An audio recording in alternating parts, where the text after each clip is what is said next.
And without further ado, I'm going to introduce our speaker. Dr. David Wade Morton has ancestral roots in Cortland County. His third great and fourth great grandparents, Francis and Susan McCollar Morton and Joel and Violet Wells Morton, were from Whately, Massachusetts? Whately, Massachusetts. Thank you. And were moved first to Norwich, New York, and then Virgil, New York. The early Morton family is buried in the Hartford Cemetery. Davis traced his ancestry to the Mayflower and the Winthrop fleet. He has proven over 300 early immigrant families through lineages filed with over 64 hereditary societies. Additionally, he has made presentations for the Albany Colony Mayflower Society, the 17th century Colonial Days, the NSSAR, the GS War of 1812, the Onondaga County Public Library, the Central New York Genealogical Society, and the Cortland County Genealogical Society. His personal focus is documenting his 17th century colonial immigrant ancestors.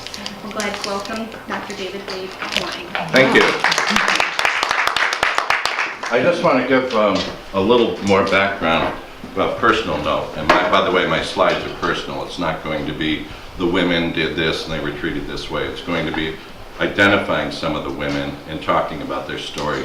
On a personal note, my ancestry, Joel Morton, Private Joel, from Whately, Massachusetts, north of Springfield, it's near Hatfield and Northampton, moved to Norwich, New York first, and then for some reason, after 1820, he removed his family to Virgil here and of course Virgil in those days was a very large township, so I'm not sure it was Lapeer or Virgil. But all Mortons in New York State are buried in one of two cemeteries. I have 3 generations at Hartford, and then William Morton, my great-grandfather, removed from this area to Auburn, New York. Unfortunately, he died shortly afterwards, around 1908. And all my Mortons are buried at Soule Cemetery in Senate. So I have 3 generations, including my parents, in Soule, and 3 down here, which I think is rather interesting. No one discovered Frances Morton's wife's maiden name until a fellow and I did on the internet this year. So since the beginning of time, you will not find the maiden name of Susan Morton. Her name's on the tombstone over at Hartford, but not her maiden name. We discovered it in Binghamton. In 1912, there was a family reunion. The oldest son of Francis's son was Spencer Morton.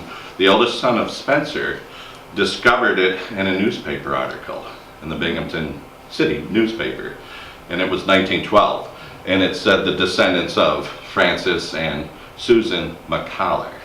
So I had to, I did a check, and I said, you got to be kidding. I mean, this is January this year. So from the beginning of time, no one knew her last name. And I said, first of all, she's Irish. That explains things. Why? Because my DNA is 11% Irish. And I knew that my mother's side, I had McLaughlin's, but I said, that's only about 8 or 9%. Well, if she's McCollar, and that's very Irish, that's the answer. I discovered in Norwich that there was a James McCollar. There's no other McCollar in this area at that time. I think that's your father. I don't have the vital record to prove it, but I can tell you I've checked the census all over Shenango County. I've been to Norwich many times looking at land records. I found one McCollar, and he's right next to Joel Morton, twice in the census when they lived there. I think that's my person, but anyways. What else did I want to? I'm a Mucky from Lapeer. I'm also a Hudson, and Samuel and his wife Ruth are buried at the Hartford Cemetery. How do I know that? Because my great-grandmother's name was Elmina Mucky. I mean, where are you going with that? First of all, if you put Mucky in a Google search, it's not in the English language. You will find it nowhere. I did it through the United Kingdom, I did it through this country. It's German as all get out. It really was Mucky, M-O-E-C-H-I-E. Oh. And after the revolution, Muckies were not very popular. No German was. The Patriots hated the Hessians, and therefore they, were very German. So they anglicized it, like we would say M-I-C-K-E-Y, M-U-C-K-E-Y.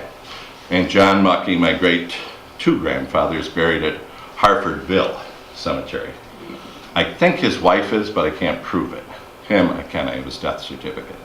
I just happen to be aware of a Muckey here, Yep. but I think If it's M-U-C-K-E-Y, David Crankshaw wrote a genealogy on our family. no, I'd have It's to here in ask this library. my daughter and I read St. Mary's Cemetery 2 summers ago. They're not- In they're not other words, Catholic. it's not documented in here, but Don McCall's aunt that raised him was Mabel Muckey from Miller Street, but I think it's M-U-C-K. There's only one Muckey, M-U-C-K-E-Y, and David Shrake. The woman You who look at the raised folder him. on the Hudsons, you will see the Muckey genealogy from Columbia County to Lapeer. Actually, one lived over there in that place called Kilowog, you know, right on the corner there in Yeah. Broome County. But John Muckey is buried here in the Harfordville Cemetery. So anyways, I've got lots of roots here. There's another interesting thing I found here when I went to the Surrogate Records office in Cortland. I was looking for Samuel Hudson's will. Why? Because my great-grandmother was 8 years old and she had lost her mother.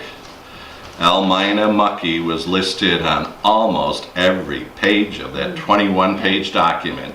He gave his wealth to his little granddaughter, and that would be my great-grandmother. So I've been able to trace that line to number 1, Columbia County, where the Palatine Germans settled in 1710, but also to Ruth. Ruth is buried over here at Harfordville. Ruth traces, her name is Mitchell, number 1 to Cooperstown, where she was born, but number 2, her father Solomon and her mother Ruth Sheffield Mitchell were from Block Island, Rhode Island. The Mitchells have been there since the beginning of time. Ruth was the first of 11 children born off Block Island. She was born in Cooperstown and then removed here with her husband Samuel Hudson. Anyways, those are things I find kind of fun when you start looking. I say that women are much more interesting than the men, because who cares about the Muckeys? But as soon as I said Block Island and Mitchell, got your attention. 17th century women in New England. Isn't that a nice picture? 17th century New England women arrived in the New World in a variety of ways. Most on board ship. Wasn't very nice. I didn't show you the Mayflower, but it's similar to this. It's really a cargo ship, and it's terrible. I mean, very little privacy. You can imagine the bathroom situation and whatever. Some women sailed, we know that. Some must have swam. As many women were not listed on ship rosters. I've got one, Alice French. I said, well, I don't know if you know Robert Anderson. He did the Great Migration series. It's like I don't know how many volumes, at least 8 or 9 different volumes with The Great Migration Begins.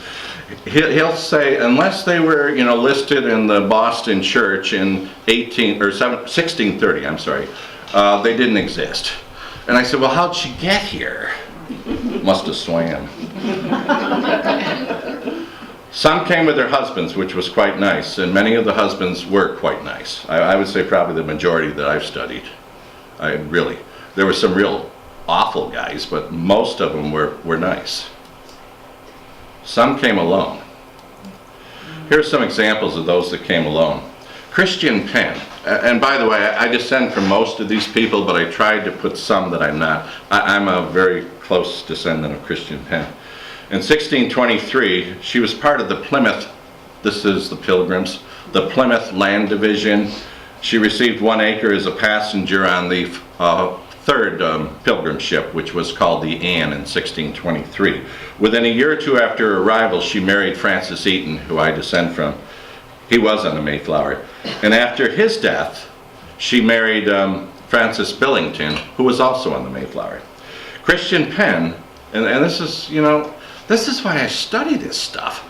I said, everyone's talking about her husbands, Francis, and she's much more interesting. She's the great aunt of William Penn, founder of Pennsylvania. But no one tells you that in the literature, including the Mayflower. Dave Morton does. By the way, I have my books on Amazon.com if you want to see it. Actually, seriously, it's 4 volumes. It's about 1,500 pages long. The man who's my publisher is in Houston, Texas, and he wanted to do my royal ancestry because I do tend to have high normal of any category of immigrant ancestor because all 4 of my grandparents descend from the early 1600s. All 4. Very few people can say that, except for my Irish guy, McLaughlin, and not my collar. But putting them aside, everybody else is back around 1620 to 1640. But anyways, he wanted to do my royal immigrants, and I said, well, you're going to have to do my armorial, those with coats of arms. And then you have to do my pilgrims. I mean, come on, you got to put them in. So I think it's kind of a neat series, so if you're interested, just look on. I think you can get a copy on Kindle for free. Mary Holmes, or Margaret, I'm sorry, I have no idea who she was, but this is how they're treated, women. She was a passenger in the Winthrop fleet. Okay, Anderson accepts that. She was admitted in the Boston church in late August or early September of 1630. Therefore, she didn't swim. She was on the Winthrop fleet. No further record. She may have died. She may have returned to England. She may have married. No one knows. That's the typical 17th, how'd they come up? Ooh, that shouldn't be doing that. That's the typical 17th, okay. I just went through, and I don't think there's any backup on this. Oh, there is, okay. So we did marry Margaret. Agnes Love is another example. In March 1634 or 5, by their calendar it would have been 34, by ours it's 1635. The Pilgrims actually had the right idea, I think. New Year's was on March 25th. Okay, that's why when you're looking at years, the first year is, or first month, I'm sorry, is March. The 11th month is January, the 12th month is February. Makes a whole lot of sense. March 25th was their new year. Anyways, that's why you see slashes all the time. She was included as a servant in the family of Thomas Bestbeach of Ashford, Kent, England, when that family was preparing for a passage to New England on the Hercules. That was a ship. No record for the passenger has been found in New England. She died at sea. She fell overboard. No one knows. Probably no one cared. Men, they probably would have. Some came with their children, without husbands. Those are fascinating to me too. I'm talking 1630, 1632, 34. One of my favorites, only because I descend from Eglin through both my mother and father. She came with 2 daughters in April 10th, 1635 on a ship called the Defense. She was age 46, and she came with 2 of her 4 daughters. One was Margaret, age 16, and Elizabeth, age 14. My middle name is Wade. Elizabeth married Nicholas Wade, and I descend directly from her. I descend from the older daughter, Susanna, who came with her husband, John Whiston, a couple of years earlier. They landed at Scituate, Massachusetts, near Plymouth. Scituate became the largest community of Plymouth Colony, not Plymouth. It was Scituate, had the greatest population. Her second husband, she was married before, her last name was Downs initially, was Geoffrey Hanford, and so I included her married name, had died in Alverdscott, Devonshire, England. Eglin Hanford was the sister of Timothy Hatherley. Well, who's he?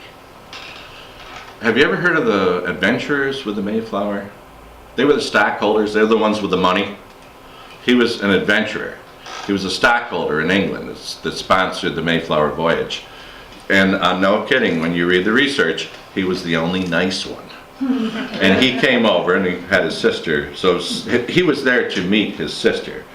But Eglin was admitted to the Scituate Church on November 21st. She married a 3rd time Richard Sillis in Scituate in December 15th, 1637. But I thought how brave she was. I mean, the voyage was probably 60 days.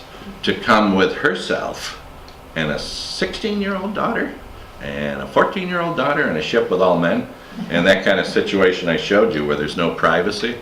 Interesting. 17th century colonial New England women came from all walks of life. and that's true. Some were, I would call them lesser nobility, but nonetheless they were noble. My friend Wally Francis tells me, as you're doing your reading, have you noticed they're treated differently? I'll have to admit that. When you read the court records, the town records of Scituate, Massachusetts, if somebody was noble, the people around knew it. Some became known as Royal Gateway ancestors. Alice Freeman. Royal means they trace to a king or queen in England or Scotland or Germany. Alice Freeman, Agnes Harris, Anne Humphrey. She was the wife of Reverend John Miles, if you've ever heard of that. If you know Swansea, Massachusetts, Reverend Miles was from Swansea, Wales. He was a minister, and he brought his congregation to the place called Swansea, Massachusetts. Half my relatives were there. All my Wades were Flaming Baptists, okay? The Congregationalists, the majority church was up there in Rehoboth, but the Baptists went to Swansea. And I have a lot of them. Anne Marbury, you know her as Anne Hutchinson. Anne is very royal. And Olive Wildley, I discovered her. I think she's one of the most royal women to ever step foot on this continent. She descends from Edward I, King Edward, through both of his wives.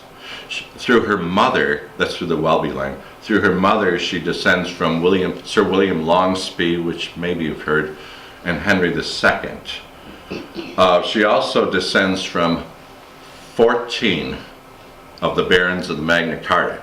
Only 17 have known descendants. There were 25 barons who were selected to approach the king and force him to sign the Magna Carta. 17 have known descendants. She descends from 14. It's pretty good. And yet I didn't put it in, but on her tombstone, which I found in the Syracuse Library, her death record, it was handwritten. It was the original. I can't remember the year, 1690 something. I hate to say it, but I think it was 92. It says, the relic of Henry Farewell. Henry was her husband. And since the beginning of time, everyone said Henry was noble and Henry was, or moral. Henry was not. And recent researchers finally have admitted, no, the nobility and the coat of arms goes through Olive, his wife. But she was called the relic. I just love that. These people of nobility that were coming. Yes, they were Puritans, they were Protestants. Probably a pretty ignorant question, but Oh, they're very bright. why? Are they connected to the stockholders? They had money in it? No. People of nobility that came here, or lower nobility, or can trace to a king or queen, usually were Puritans. In other words, the Church of England, they detested. I can't tell you how much they detested it. Cromwell and the whole civil war that occurred in England during the 1600s was a great reason so many of these people came. Mine were Puritans. Some were so Puritan they became Baptists. Others became Quakers.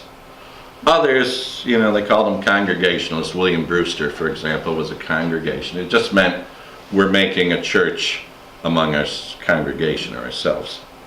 Very popular in England. My dad, I was baptized Congregationalist, but mother's side were all the Baptists. So it was kind of weird. I didn't understand what was going on. I went to both. So all those women, one thing they do have in common, they all descend from Charlemagne. Alice Freeman, I wanted to introduce you to her because Lady Di and also Prince William, little baby George, all descend, their American ancestor was Alice Freeman. She was Puritan, and that's why she came, but she is their American ancestor. I would be, I descend from Alice. We're 11th cousins, but we weren't invited to the wedding. I had a nice photo of Princess Diana. That's a pretty picture. Yeah, she was very nice.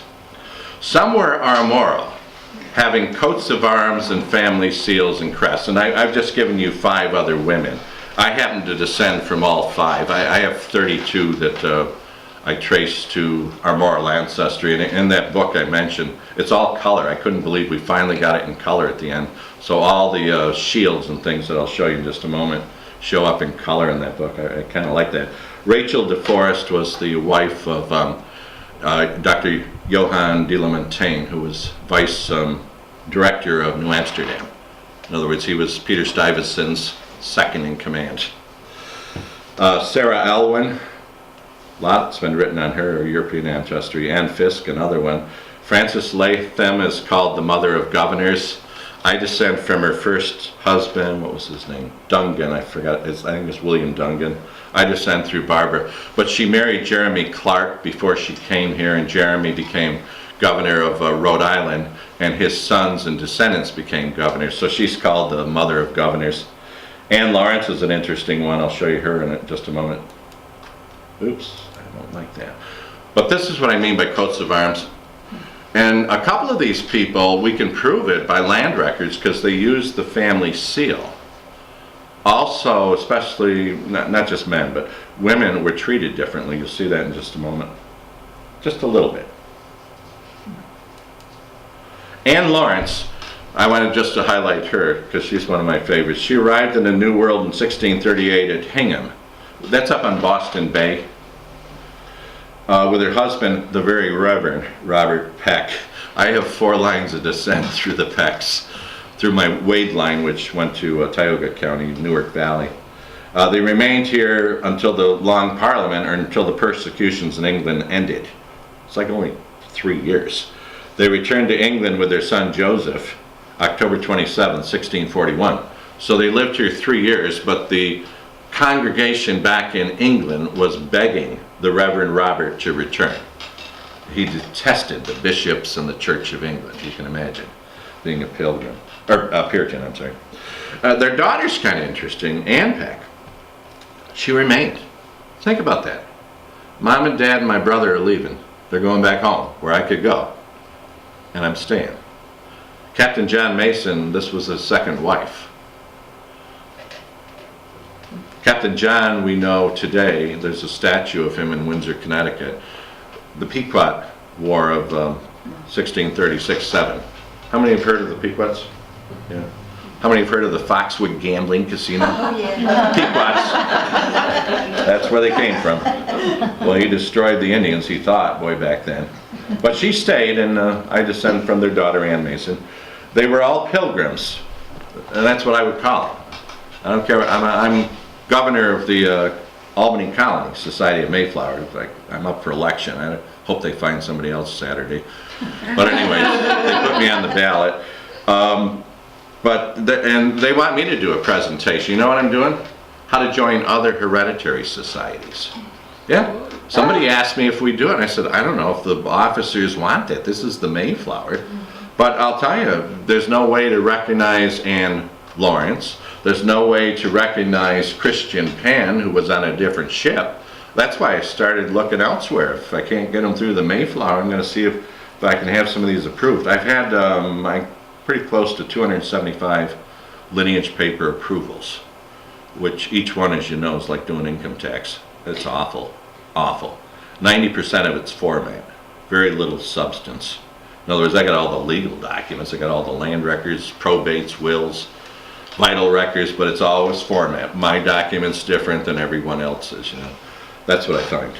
But anyways, they were all pilgrims from 1620 to 1640, I'm sorry. That's called the Great Migration period, when the tremendous influx of people to New England and Virginia. It's because of hatred of the British Church. How can I prove that? Remember I said a lot of the women weren't on the ship rosters? A lot of the men weren't. Because when you stepped on board ship under King James and then under King Charles, you had to sign twice. I pledge allegiance to the King of England. Believe it or not, no one cared. They all signed that. Second, I pledge my loyalty and support to the Church of England. No one would, or not no one, but most wouldn't sign it. And with money, you just, you know, whoever was standing there to ask you to sign would let you on board ship, and that's how they came here. But anyway, so that's often why you won't find some of your ancestors, because they refuse to sign the Church of England. It's not the king. As a matter of fact, I've never heard anyone complain about the king except when he sent his soldiers after people, and he did in this country. He literally would send henchmen over here with horses to go and find somebody who was guilty of something against the crown. I had one. His name was William Troop. William did not do a thing wrong. His crime was birth. His father was actually Adrian Scrope, a member of Parliament who signed the petition to execute Charles I.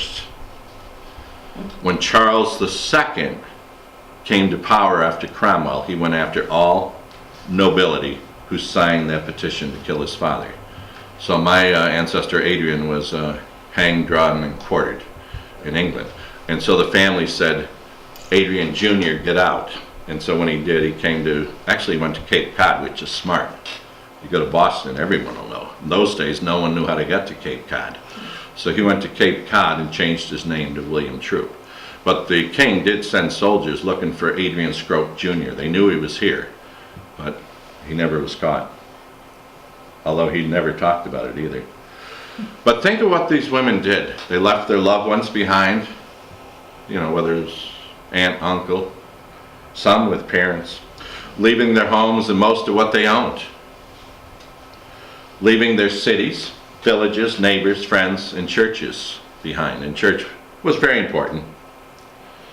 I call them shopping stores. I don't know how to say it, but there's no stores. There's no Walmart in Plymouth. There's nothing. And pretty much all creature comforts. That's what they left. Now we understand the Pilgrims. That was kind of a radical group. But what about these others? Anyways, here's what some of them looked like.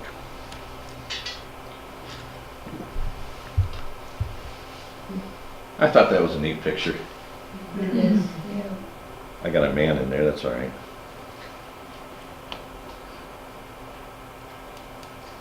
Oh, you know what this is? I put up early 17th century American immigrants, and they pulled up German immigrants having a ball, and like 1890 there were some exceptions, so I said, okay, cool. Some arrived as men and women as indentured servants. And I'm not sure I agree with this based on what I've read, but this woman definitely.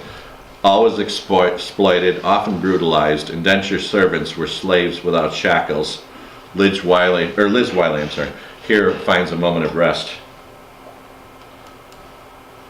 Some were alone or became orphans upon arrival in the New World. I happen to descend from Elizabeth Tilley, but if you don't know her, she married John Howland of the Mayflower. But before that happened, Elizabeth was one of the youngest, I don't know what you would call them. I don't want to use the word adult children, but she wasn't a baby. She was a child, and she was 13 years old. We have proof of that. She lost 4 brothers and sisters in England. There were 5 little Tillies. She lost everyone. Between December 1620 and January 21st, or 1621, she lost her mother and father and her aunt and uncle. They all died of that first winter. John Tilley, Joan Hurst Tilley, her mother, Edward Tilley, and Ann Cooper, her aunt. As a result, she was placed in the home of Governor and Mrs. Carver. Governor Carver died in April of that year, 1621, and his wife died 1 month later. By 1621, she had no one. Elizabeth Tilley was an orphan in the New World. There she is. Fortunately, this story has a happy ending. Elizabeth Tilley married John Howland in 1624. Do the math, I don't know. She's either 15 or 16. They had 10 healthy children who married and had children. Unbelievable in those days. She had 10 children. All of them married and had lots of kids. Wow. Most had 8 to 10. Yeah, she's one of the few. I think she's number 1 for the number of Mayflower descendants today, because all 10 were healthy. There's one right there. When her husband John Howland died in Plymouth, by the way, he was 15 years older than she was. February 23rd, 1672-3, Elizabeth left Plymouth and moved into the home of her daughter Lydia Howland and her husband Lieutenant James Brown at Swansea. Greetings. If you look at the map, Plymouth is over here. Swansea is over here. What I quickly discovered when I did my Wade research is that Swansea is East Providence, Rhode Island. Today, that little dot village near Fall River, that's called Swansea, but really the whole Swansea area was East Providence, Bristol, Rhode Island, and that peninsula and whatever. But that's where they moved. Elizabeth Tilley lived a good life. She died at Swansea at age 80 in 1687 in December. She's buried at a place called the ancient Little Neck Cemetery. And there's the Brown family. See the brown path to the right? Yeah? They had a lot of money. They did. John Brown, according to Philbrook in his book Mayflower, said John Brown was the wealthiest man in Plymouth Colony. So when people tell me that Elizabeth Tilley was depressed and moped, yes. I descend from John Brown. I descend from James Brown and obviously Lydia Holland. Lydia only had 3 children and one wasn't an adult when Elizabeth moved in, so she only had 2 to worry about. Grandchildren. Wealthiest guy in the Plymouth Colony she's living with. Very prestigious. He was a lieutenant when there wasn't a war. He was always called Lieutenant James Brown. Lieutenant James' sister, Mary Brown, married an interesting guy. His name was Thomas Willett. Who's Thomas Willett? Thomas Willett was the first governor of New York City that spoke English and Dutch. In 1664, when Peter Stuyvesant surrendered New York City to the British, they were looking for a governor who could speak both Dutch and English, and they chose Thomas Willett. He hated the city, as I do, and moved back to Swansea, and he's buried here. This happens to be Elizabeth's kind of updated tombstone. You can see Elizabeth Tilley Holland. So when I ask people where was Elizabeth buried, they all say Plymouth. I said, no, Rhode Island. And you can barely see it, but that's Lieutenant James Brown. You can see they put Lieutenant. I don't see Lydia Holland, do you? Or Lydia, his wife. I think she had something to do about things, but anyways, that's the way things were in those days.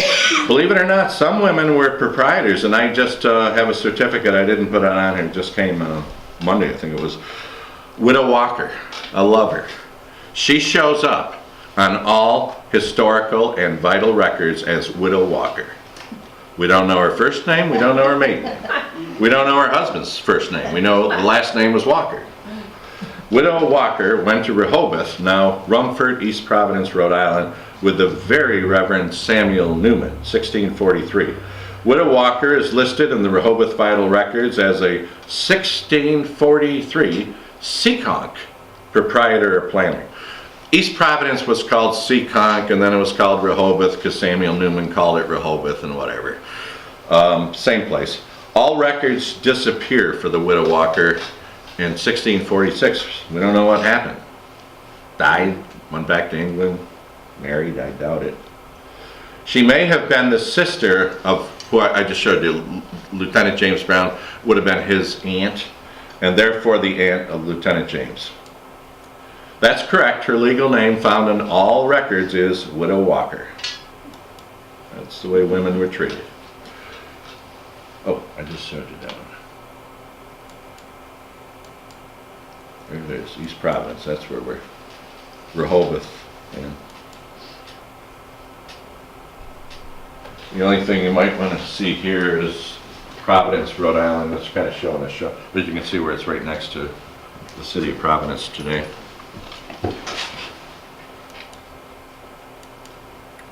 And this, my wife wanted me to show you this. This is great. It shows up. You can see the Widow Walker if you don't believe me. W-I-D, Wid Walker. That's her property. And I don't know if you know where Rumford, Rhode Island. It's East Providence. I don't know if you've heard of the Newman Congregational Church, but that's East Providence. This was called the Ring of Green, believe it or not. And that was supposed to be not just for common usage, commons, for sheep or whatever, but also as defense against the Indians, which were very much a concern. That's where my Wades ended up before they came here to Newark Valley. One of my favorite colonial immigrant women is Lucretia Oldham. She was baptized, we know a lot about her, at All Saints, Derbyshire, January 14th, 1601. She came to the New World on the Anne in 1623 to Plymouth with her brother John Oldham and his sister-in-law, Mrs. John Oldham. She married Jonathan Brewster, April 10th, 1624, in Plymouth. The Brewsters lived in Plymouth and then Duxbury, which is next to it. Prior to the Pequot War, that pesky thing, Foxwood gang, the Brewsters were moved to Windsor, Connecticut. My wife wanted me to just tell you, Jonathan was the oldest son of Elder William Brewster. He came on the second ship, 1621, the Fortune. No proof, but possibly he was married and lost his wife and child in Leyden, Holland. That might be the reason he came 8 months later. There's no proof. The only thing we do know, he was a citizen of Netherlands. So if you want to join a Dutch society, you can join under Jonathan Brewster. If he was a citizen, it strikes me as he must have had a home, a wife, and a family. But anyways, so Lucretia may not have been his first wife. If you're unfamiliar with Connecticut, Hartford is kind of in the middle of the state, the city, the state capital, and Windsor is very close. The three areas settled during the 17th century were Windsor, Hartford, and Wethersfield. My Morton family came from Wethersfield. And I've got documentation and proof of that, which no one else does. I haven't brought my research down here to this library, but I've got it all the way back to Colonial Days. I don't think anyone's figured it out yet. In Windsor, Connecticut, just before the Pequot War began, Indians were in the front yard of the Brewster home. Legend tells us that Lucretia Oldham Brewster went out on her front stoop, her porch, and told the Indians in a very stern voice to leave her property.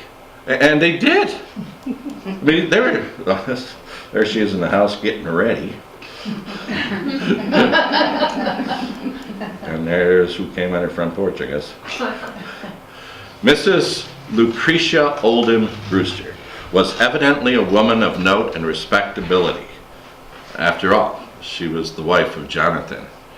And I would argue that of two men, maybe three, the three known the most in New England, and I challenge you to go to a Funkin' Wagnall dictionary, you'll find William Brewster.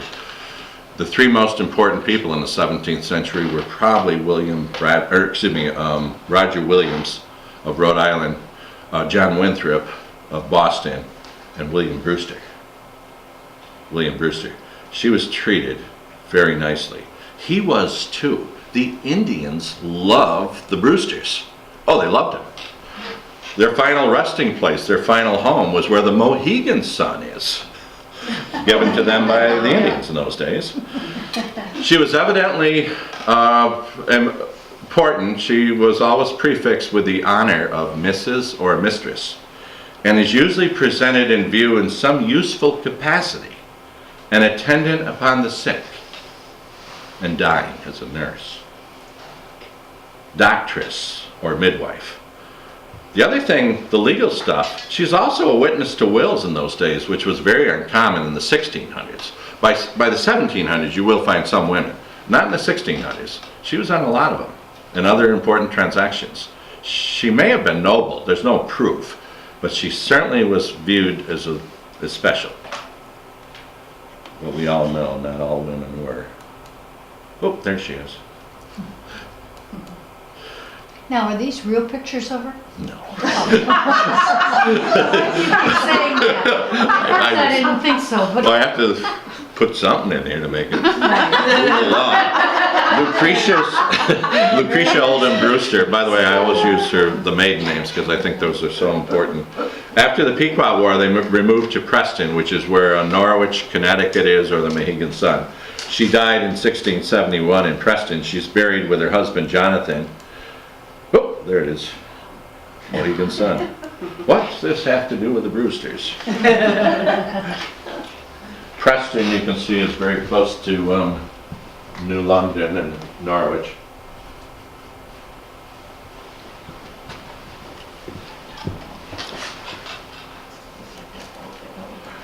My son found this for me. He was probably about 14. But at that age, you can bribe kids. You want to go to the go-kart track? You got to spend an hour with Dad finding this Brewster next cemetery. He'd look at us, you know, whatever. Now this is the obelisk, which I saw in a drawing in a book in 1906. And so when I saw it in the cemetery, I said, that's it. There's only one there. That has to be the Brewsters. What I didn't expect was how much they revered Lucretia. Very little mention of her husband. He's on the other side, Jonathan. But it's in memory of Mrs. Lucretia Brewster, one of the Mayflower Company in 1620. A noble specimen of an an enlightened, heroic Christian gentlewoman, deceased near the year 1671. And a plaque from the 17th century Colonial Days was put on the monument. When I was there, and this picture was taken off an image, a lot of flowers on her side, but it was like the whole thing was dedicated to Lucretia, not her probably more famous husband, Jonathan Brewster.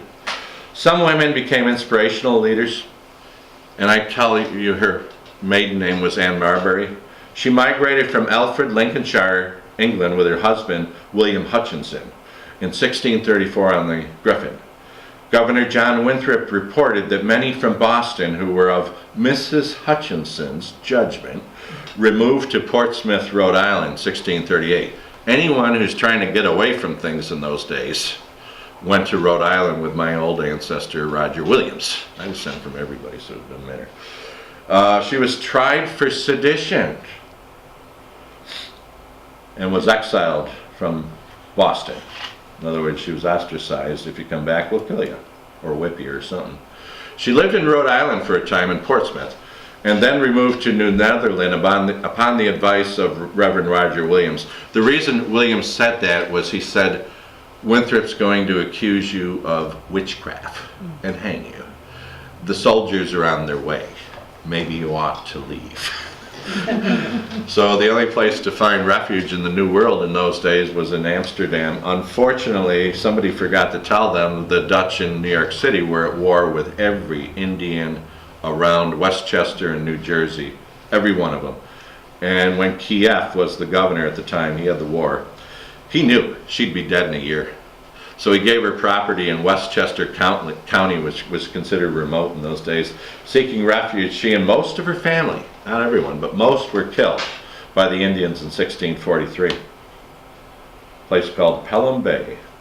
And that's actually a depiction. They slaughtered everyone. It's just mother and her children. And she had quite a group. It seems to me there were 6 or 7. The oldest son, Edward, was married and living somewhere else. And the very youngest, Susanna, who down in Tioga County, the Historical Society think we descend from, we don't. I unfortunately had to prove the negative, but I'd like to be. She's my favorite. I'd adopt her. But her youngest daughter was in captivity by the Indians. Mother had sent her into that building, and she was under a bed, and the Indians took her as a captive. So she lived with them 3 years and survived, and married and had family. But we all know Anne Marbury's Anne Hutchinson. Anne Hutchinson was another critique of clerical authority. This time she didn't like, John Winthrop. I mean, talk about a dictatorship, what we call a theocracy, the church dominating every aspect of their life. The Puritans in Boston were brutal, a lot worse than Plymouth. Puritan leaders called her and her supporters antinomians, individuals opposed to the rule of law. As a woman, she was also seen as a challenger to the traditionally male-dominated society. It's also brighter than the rest. Many colonial women died young, as you know, childbirth, but other things too, smallpox. I still don't know why my great-grandfather William Morton, who left here and moved to Auburn, why he died so young. And I'm thinking water. Water was a huge issue. Polluted water. She's one of my favorites. She descends from Ruth Hudson, who's buried in Ruth descends from her. Her name was Patience Throckmorton. She was born in 1640 in Providence. She married quite an important person. His father, believe it or not, was the first governor of Rhode Island. It wasn't Roger Williams. John Coggeshall, Sr., was the first governor. He lasted 3 months and died. Anyways, Patience married his son, Major, in 1655. She had 9 children. The last was Content II. That's a woman's name. May 10th, 1676. Content I was her second to the last child who died in infancy. So mother named the last child. And then mother died in Newport, Rhode Island at age 36 in 1676. Some were accused of witchcraft, we all know that. I've got 3 books and that stuff, you know, the research stuff, not the comic books. This is probably about right. In colonial days, this is a fact that maybe you didn't know. There were 2 ways for a man to inherit the estate of his first wife's husband. In other words, you marry somebody, hopefully, because you like each other, but maybe it's because you want this woman's land, whose husband died. And that's exactly what happened in the story I'll show you. But there were 2 ways to get your the wife's first husband's land. Death of his wife, now that you're married, or accuse your wife of witchcraft. Which is true. I didn't know that. And they take you to court, and if she was accused of witchcraft, which mine was, Sarah Nay, meaning she was born Clark. It was Sarah Clark. I had William Clark, by the way, her father approved recently through I forgot which one. The first family is Massachusetts. She married a guy named Rist, accused of witchcraft. Sarah married first, who I descend from, George Davis. He's the nice one. When she was 22 and had 10 children. George died in 1667 when Sarah was 57. Sarah married second, Nicholas Rist, after the death of her husband, George Davis.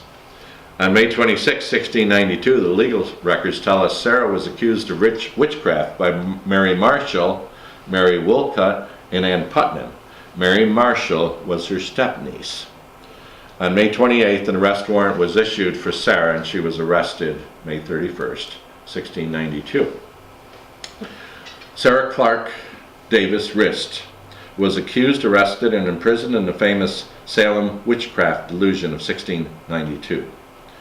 On October 19th, 1692, her then husband, Nicholas Rist, made a petition to the court for her release. Do you realize this woman lived in a pigsty? I don't know if you've ever seen this, the History Channel show you where those prisons were. They didn't have room in the Boston jail. They would literally put them in pigsties and lock the gates and make sure there was a floor to it so the pigs couldn't get out. And that's where they lived. She was there from May through October. But she lived another few years, and she died in 1698. I just want to comment on her. I've read 2 accounts. Some legal, like John Damas, who does witchcraft stuff, highlights him as being a husband who defended his wife, so she wasn't executed. I found another source, though, that said Rist was a cad, and he wanted George Davis's land. Mm-hmm. And so he married her, and he accused her of witchcraft, or got these 3 women, one being his own niece, to accuse her. I don't know, but the story is there. I would like to actually prove that someday, whether it's true or false. Life was difficult and challenging for women. We all know that. I call second, third marriages welfare. But where are you going? Somebody had to work in the field. Somebody had to watch the children. You know, whether you had 3 by them, his, hers, and ours, you know, whatever that is. It's just the way of life. It's just the way things were in those days. But boy, I had 2. And, I can't imagine 10. We all know it was a man's world. There you go. My wife liked that one. What's changed, she said.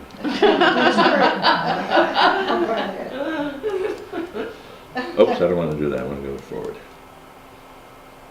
But you know, my reading and research suggests that most were nice to each other and most worked just as hard as each other. That's what I've read. There were some really terrible ones, I know that. Some in my own lineage. Yet most 17th century colonial women persevered, created a better society for everyone. If women hadn't come on the Mayflower, we'd all be living in caves. They didn't at Jamestown, and that's why Jamestown was just a god-awful place. Just men, you know, mistreating Native American women. It just was awful. Thomas Weston, he was another one of those adventurers or stockholders with the Mayflower. He created a colony 2 years later, 1622, in Weymouth, which is up near Boston Bay. Same thing, just men. It was awful. But with the women, I think some of them acted better.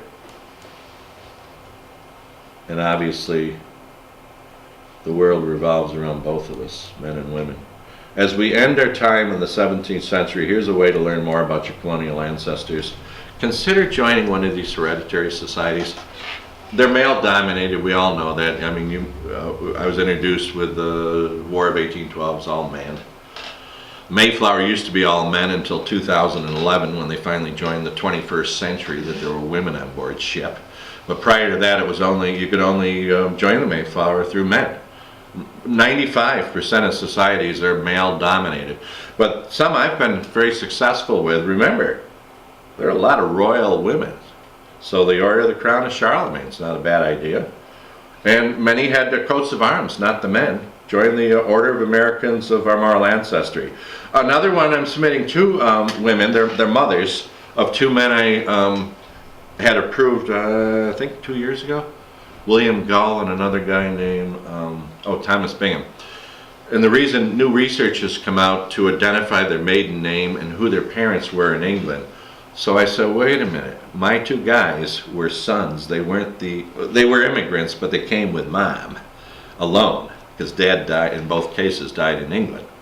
So I want them recognized, and certainly the National Society Sons and Daughters of Pilgrim will do that. Thank God now, the Mayflower Society, I have 4 women and children approved with certificates. I just did it because I want women to be recognized. And obviously the Colonial Doms. Another group I didn't list here, which you might want to consider, a new one, it's called the Plymouth Hereditary Society. And that map I showed you from Swansea to Plymouth, any town in that area or on Cape Cod, if you trace, it's a great place to have your, that's where I had Widow Walker approved in a certificate. Thank you. That's it. Any question, and then I'll leave? Do you do the research for people for a fee? No. No. You just No, I help people once in a while. That gets a little, I don't know how to describe it. Some people are okay and others will dominate your time, like call you every day. And the thing that's the hardest whenever you're doing genealogy is to say no, you're not related. But I always do that with the Mayflower. Sure, I can help you if you're related. But if I see a major gap, I'm going to tell you. And I did that. It was a very hard one in, where was it? Illinois. And I've never even been to Illinois. But I called a historian out there. I called the surrogate records for this fella. And I said, you're not related. You've got the wrong ancestor. Here's your ancestor. I can tell you who it is. It's not the one you think. It's kind of like Anne Marbury. And down at the Tioga County Historical Society, they have a wonderful genealogy done on my Wade family. My father's in there. And I would say it's accurate on the male line from 1635 to the present. It's not accurate at all from 1635 until, I'd say, probably the Revolutionary War, 1776. They had the wrong women. And one that they have is basically Anne Marbury or Anne Hutchinson, and I had to prove it's not true. It's not true. Now Rick Benson just wrote a book on my family called Nicholas Wade, the ancestors of Nicholas Wade. He's kind of a big shot. He's with the New England Historical and Genealogical Society on their board. Outstanding researcher, and he supports everything I said. And how do I know? You can see it in the, if you had the Great Migration, I could pull a book and show you. Because Eglin Hatherley's daughter married Nicholas Wade. How do I know that? Because, not with Eglin, but her brother Timothy Hatherley, he had no children. So he gave his land and money to his dear nieces, Elizabeth Hanford. But he doesn't say Elizabeth, he says the family of Nicholas Wade. And I said, oh, that's cool. And then I pulled up documents. Plymouth has been a great place, not the Pilgrim stuff, but the colony, or the Circuit Records Office. I've never seen a more cooperative place in terms of, can you send me a land record? And they said, we can't until you give us $3. Oh, cool. I've had places say 85. Yeah, I can do that. Can you give me 2 copies? Yeah, I'll sneak a second one in. Make it big. Because I can't read land records. But I've been very successful, but yeah. And so I proved that. And I proved another woman's name was Elizabeth Curtis, not, I don't know who they had, Elizabeth Ensign or something. And I've got to go back and tell them that your stuff is wrong, and I'll give you the right stuff. It's very accurate from Rehoboth to Newark Valley. It's very accurate. In other words, my ancestor moved from a place called Bridgewater, Plymouth County. It's right in the middle of the Plymouth County today. I moved to Rehoboth after the Revolutionary War. From that point to the present, it's extremely accurate, very accurate. But it's that kind of early stuff, and the men are all right. They have the right men. They just don't have the right women. So anyways, that's been a little pet peeve. A good reason, because they really didn't document them Right. as well. And they're more interesting. Yeah, but I found it to be I mean, who knows Nicholas Wade? Who's ever heard of Wade? He was 19 years old. Who's ever heard of it?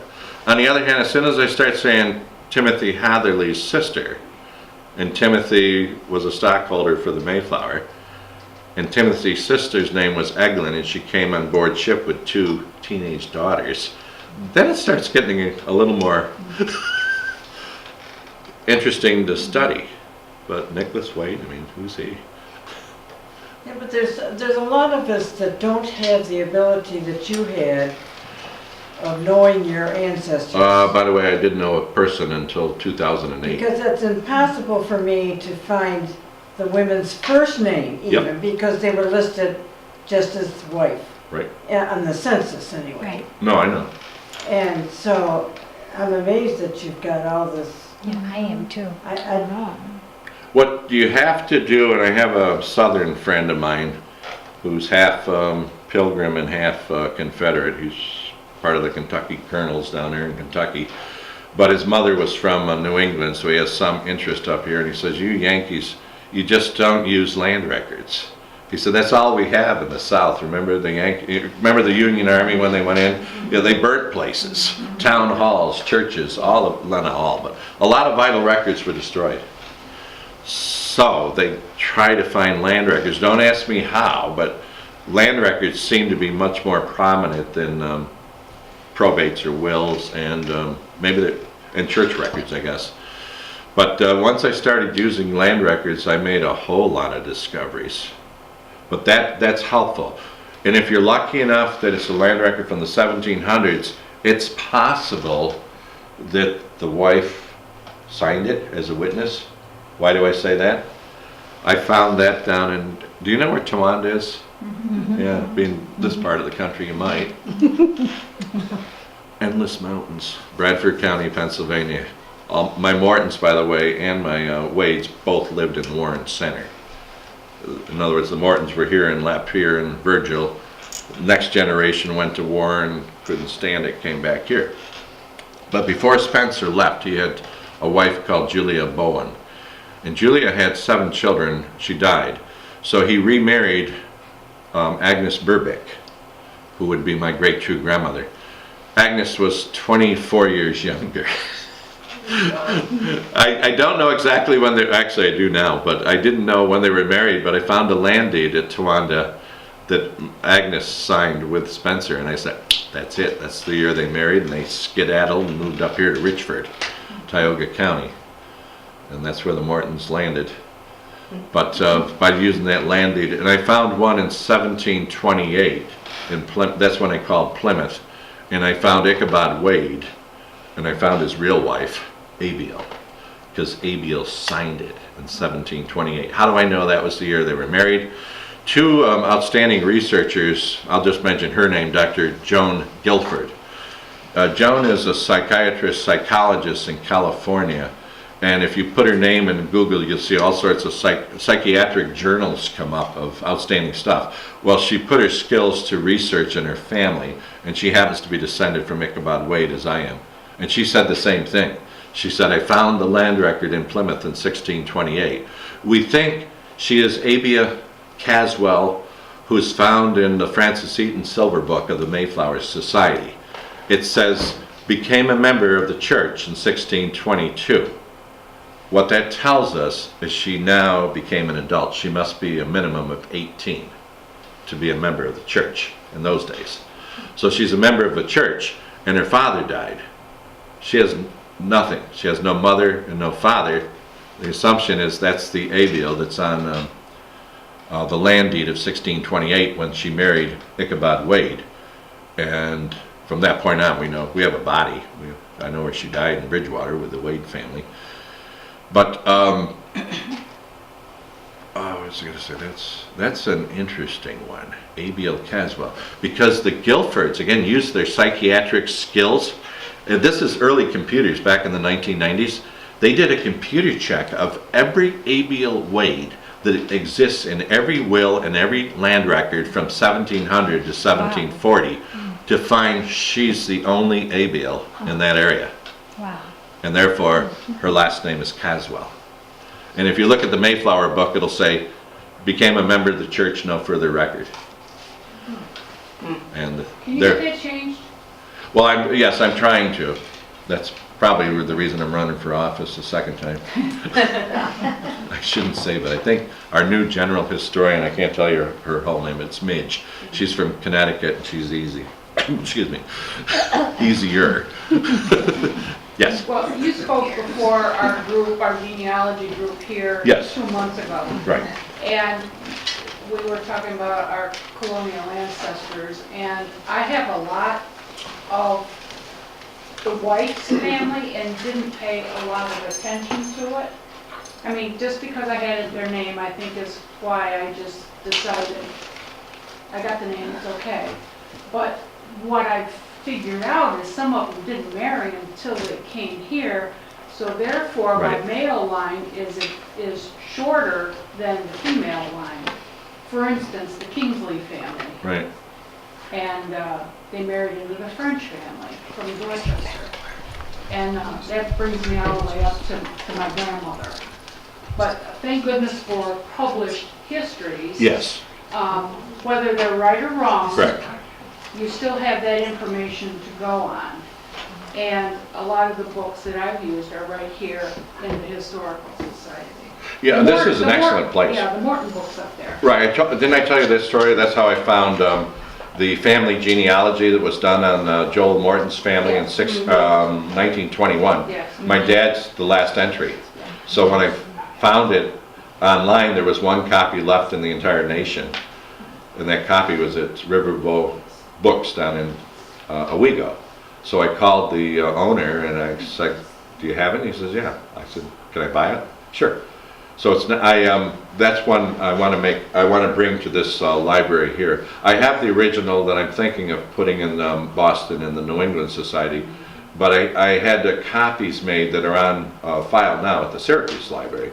But I want to set down here. But that'll tell you every Morton that descended from Francis and Susan McCollar, which really, and I found it on the shelf. Joel isn't related to the Morton there. He's one of those appendix, other Mortons in the area. Yeah. Yeah, well, Joel's there, and in the footnote it said documentation was partially from the Morton family genealogy. And I married into... No one in my family's ever known this stuff until I did it. I married into the Thomas Brown, Lynn, Massachusetts Yep. Brown family. And as it turns out, a few generations later, my now ex-husband's family and my family had farms side by side down in Wow. Stonington. I have 40 common ancestors between my mother and father. Yeah. In other words, they were cousins. Either that or I am. But that's scary stuff when you see so many of them. And then the number of first cousins, mix it in, you wonder genetically, what does that do to your system? But yeah, I found a lot of intermarriage. Well, you've been very inspiring. I just wanted to say that. Well, thank you, because thank you you. spoke to us before these last two. And, I think your group wanted to do records. And what I would recommend is Wayne Thurston and I do something together, because Wayne reviews them. I find them. For example, Oh, okay. Yeah. I'm into something different now, where when I'm trying to prove a woman's maiden name, I'm finding, and it's hard, a lot of it's luck. I start looking at the brothers and sisters. Did they ever mention their sister in a will or a land record? And often they did. Yeah. As a way to say, you know, we give up all rights to the land and so do my sister and brother. And if they put the sister's married name, which I've found, then you can prove her maiden name was. And like Timothy Hatherley, I looked at the uncle's will to find Nicholas Wade and his wife Elizabeth, I'm sorry. So, but that's tough. I mean, it's really tough when you have to get into the brothers and sisters, but if you can't find it, it's worth kind of playing around and see if you can.